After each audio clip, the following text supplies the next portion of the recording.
നടൻ മോഹൻലാൽ തിരക്കഥാകൃത്തും ഡയറക്ടറുമായ എസ്.എൻ. സോമയോട് മോശമായി പെരുമാറിയെന്ന വിമർശനത്തോടെ ഒരു വീഡിയോ നിരവധി പേർ സോഷ്യൽ മീഡിയയിൽ വ്യാപകമായി പ്രചരിച്ചിരുന്നു. ബി. ഉണ്ണികൃഷ്ണൻ സംവിധാനം ചെയ്ത നിവിൻ പോളി നായകനായ പ്രതിച്ഛായ എന്ന സിനിമയുടെ ട്രെയിലർ ലോഞ്ചിന് പങ്കെടുത്ത ശേഷം മോഹൻലാലും എസ്.എൻ. സ്വാമിയും തിരികെ മടങ്ങുന്നതിനിടെയാണ് സംഭവം.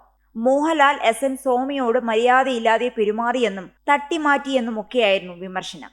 സോമി ഞാനൊന്ന് പൊയ്ക്കോട്ടെ എന്നാണ് ലാൽ പറഞ്ഞത്. അപ്പോഴേക്കും ഇങ്ങോട്ട് കയറി വന്നോ എന്ന ബാക്കി ഭാഗം പറഞ്ഞത് ക്യാമറയും കൊണ്ട് തിക്കിത്തിരക്കി വന്നവരോടാണ്. അതിനുശേഷം ലാൽ എന്നെ പതിയെ സ്റ്റെപ്പിറങ്ങി താഴേക്ക് വരാൻ സഹായിക്കുകയാണ് ചെയ്തത്. പ്രോഗ്രാമിന് കണ്ടപ്പോൾ ലാലുമായി കുറേ നേരം സംസാരിച്ചിരുന്നു. അതിനുശേഷം കണ്ടപ്പോഴാണ് ഞാൻ പൊയ്ക്കോട്ടെ എന്ന് ലാൽ പറഞ്ഞത്. അതിനുശേഷം ആന്റണിയും ഞാനും കുറേ നേരം സംസാരിച്ചിട്ടാണ് പിരിഞ്ഞത്. വെറുതെ ആവശ്യമില്ലാതെ ഓരോന്ന് പറഞ്ഞുണ്ടാക്കുകയാണ്. ഇവരൊക്കെ എന്തറിഞ്ഞിട്ടാണ് പറയുന്നതെന്ന് മനസ്സിലാകുന്നില്ലെന്നായിരുന്നു സംഭവത്തിൽ എസ്.എൻ. സ്വാമിയുടെ പ്രതികരണം. ഈ സംഭവത്തിൽ പ്രതികരിച്ച് പ്രൊഡക്ഷൻ കൺട്രോളർ സിദ്ദു പനക്കലും രംഗത്തെത്തി. അദ്ദേഹത്തിന്റെ പ്രതികരണം ഇങ്ങനെയാണ്: അതിനിടയിൽ കൂടി കയറിയോ? ഞാൻ ആ വീഡിയോ പലതവണ കണ്ടെങ്കിലും ഈ ചോദ്യം വ്യക്തമായി കേട്ടില്ല.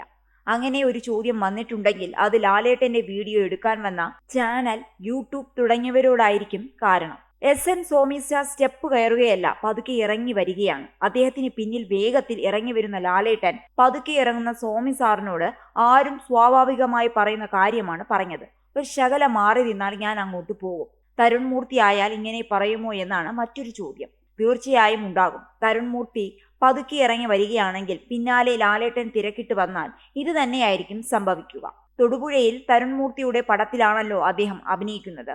ലൊക്കേഷനിലേക്ക് തിരിച്ചെത്താനുള്ള തിരക്കിട്ട യാത്രയിലുമായിരിക്കും അദ്ദേഹം. ക്ഷമയോടെ മണിക്കൂറുകളോളം ഒരേ നിൽപ്പ് നിന്ന് 4000-ഉം 5000-ഉം ആരാധകരുടെ കൂടെ ഫോട്ടോ എടുക്കുന്ന ആളാണ് ലാലേട്ടൻ. സീനിയേഴ്സിനെ ബഹുമാനിക്കുന്നതിൽ ഒരു വീഴ്ചയും അദ്ദേഹം കാണിക്കാറില്ലെന്ന് മാത്രമല്ല, അവരെ അപമാനിക്കുന്നത് അദ്ദേഹം അനുവദിക്കുകയുമില്ല. അത് ഇന്ന് തുടങ്ങിയ ശീലമല്ല. ലാലേട്ടൻ സിനിമയിൽ വന്ന കാലം മുതൽ അങ്ങനെയാണ്. ലാലേട്ടൻ സിനിമയിൽ വന്ന ആദ്യകാലത്ത് പ്രേം നസീർ സാറും ലാലേട്ടനും അഭിനയിക്കുന്ന ഒരു ഔട്ട്ഡോർ ഷൂട്ടിങ്ങിനിടയിൽ കാണികളിൽ ഒരാൾ നസീർ സാറിനെതിരെ മോശം കമന്റ് വിളിച്ചു പറഞ്ഞപ്പോൾ അത് പറഞ്ഞയാളെ പിടിച്ചു നിർത്തി അടിച്ചയാളാണ് ലാലേട്ടനെന്ന് ജോൺ ബ്രിട്ടാസുമായുള്ള ഒരു ഇന്റർവ്യൂവിൽ ബ്രിട്ടാസിന്റെ ഒരു ചോദ്യത്തിന് മറുപടിയായി ലാലേട്ടൻ തന്നെ പറഞ്ഞിട്ടുണ്ട്. അങ്ങനെ ഒരാൾ സോമി സാറിനെ അപമാനിച്ചു എന്ന് പറഞ്ഞാൽ അത് ശുദ്ധ അസംബന്ധമാണ്. ലാലേട്ടനോട് ഒരിക്കലെങ്കിലും സംസാരിക്കാനോ പരിചയപ്പെടാനോ അവസരം ലഭിച്ചവരാരും സോമി സാറിനെ പറ്റിയും ലാലേട്ടനെ പറ്റിയും സോഷ്യൽ മീഡിയയിൽ വരുന്നതൊന്നും വിശ്വസിക്കില്ല. ഓരോ ഫോട്ടോ എടുക്കുന്നത് പോലും ബുദ്ധിമുട്ടാണെന്ന് കരുതുന്നവർക്കിടയിൽ ഫോട്ടോയ്ക്ക് നിന്നാൽ അവിടെ നിന്നാൽ ശരിക്ക് ലൈറ്റ് കിട്ടില്ല, അങ്ങോട്ട് മാറി നിൽക്കാമെന്ന് പറഞ്ഞ് ഫോട്ടോ എടുപ്പിച്ച് അത് കറക്റ്റായി കിട്ടിയിട്ടുണ്ടോ എന്ന് പരിശോധിച്ചിട്ടേ ലാലേട്ടൻ തിരക്കില്ലെങ്കിൽ ആളുകളെ പറഞ്ഞുവിടും. കുറെ ആളുകൾ ഫോട്ടോ എടുക്കാനുണ്ടെങ്കിൽ ഫോട്ടോഗ്രാഫറോട് ഇടയ്ക്ക് വിളിച്ചു ചോദിക്കും ശരിയായി കിട്ടിയോ എന്ന്. ഒരാൾക്ക് ഫോട്ടോ എടുക്കാൻ വല്ലപ്പോഴും കിട്ടുന്ന ഈ അപൂർവ അവസരം പാഴായി പോകരുത് എന്ന ചിന്ത ഉള്ളതുകൊണ്ടാണ് അത്.